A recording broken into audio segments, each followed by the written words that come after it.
Here's a short story about releasing control, listening for love, and allowing joy to lead the way. The Party Division. In a little village beside a bright blue lake, every street seemed to be preparing for a celebration. Colorful flags danced above the cobblestones, Bougainvillea spilled over painted walls, music floated from open windows, and nearly everyone seemed to be carrying flowers, food, ribbons, drums, or something that jingled. Everyone except Mateo. Mateo walked through the village with a long list in his hand. He had plans to improve, plans to succeed, plans to fix his problems, and plans to make sure nothing unexpected happened. His list was so long that it dragged behind him through the dust. "Careful," called a fruit seller as Mateo's list knocked over a basket of mangoes. "Sorry," Mateo muttered. He hurried on.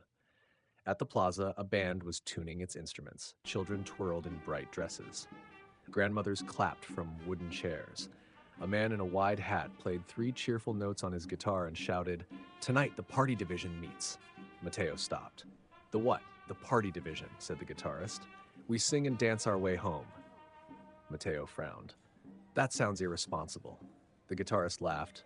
"You may be exactly who we need." Mateo continued toward the lake, but the village seemed determined to interrupt his seriousness. A little girl offered him a flower. A baker handed him sweet bread. A woman sweeping her doorway began singing to him. At every turn there were smiling faces, bright colors, and people behaving as though joy were more important than being busy. Mateo tried to ignore them. He had serious things to solve. Near the lake he found an old woman sitting beneath a jacaranda tree. Purple blossoms rested around her feet. She looked at Mateo's list. "That appears heavy." "It is," Mateo said. "There is so much I must accomplish." The woman nodded toward the lake. "Does the lake make a list before it reflects the sky?" Mateo looked at the water. "No." "Does the breeze struggle to cool your face?" "No." "Do the flowers worry about whether anyone notices them?" Mateo glanced at the blossom in his hand. "I suppose not." The woman smiled. "Perhaps life is already offering you more than your list can see." Mateo sat beside her. For the first time that day, he stopped moving. The breeze touched his face. Music drifted down from the plaza. The lake shimmered beneath the late afternoon sun. Mateo noticed something strange. Nothing needed him to manage it. The water kept sparkling, the trees kept swaying, the village kept singing. His shoulders softened. "What should I do?" he asked. The old woman shrugged. "I don't know." Mateo stared at her. "You don't know?" "No," she said happily. "Sometimes that is where the music begins." She stood and held out her hand. "Come, the party division is gathering." When they returned to the plaza, the celebration had begun. Drums echoed between the colorful houses. Papel picado fluttered overhead. Children laughed.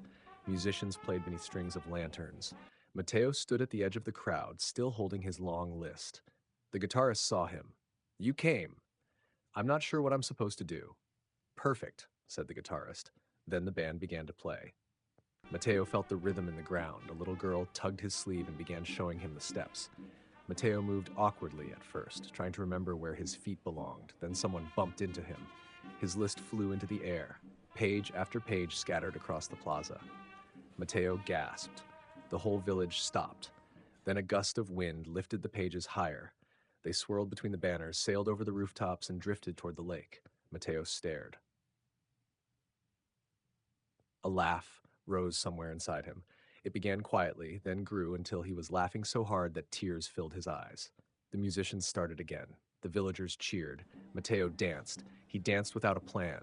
He danced without knowing what came next. He danced while the last page of his list floated down to the lake and disappeared beneath the shining water. As the sun lowered behind the mountains, Mateo looked around at the smiling faces. He finally understood. The party division was not a group of people escaping the troubles of the world. They were people who had stopped giving heaviness the final word. They listened for love. They rested when they did not know. They allowed joy to lead. And they invited everyone they met to join the celebration. The guitarist raised his instrument. "Welcome to the party division, Mateo." Mateo smiled. "What do we do now?" The whole village answered. "We sing into it, we play into it, we rest into it, we love into it." Then the lanterns glowed, the drums rolled, and beside the sparkling lake, the village danced its way home. May we sing, rest, and dance our way home together.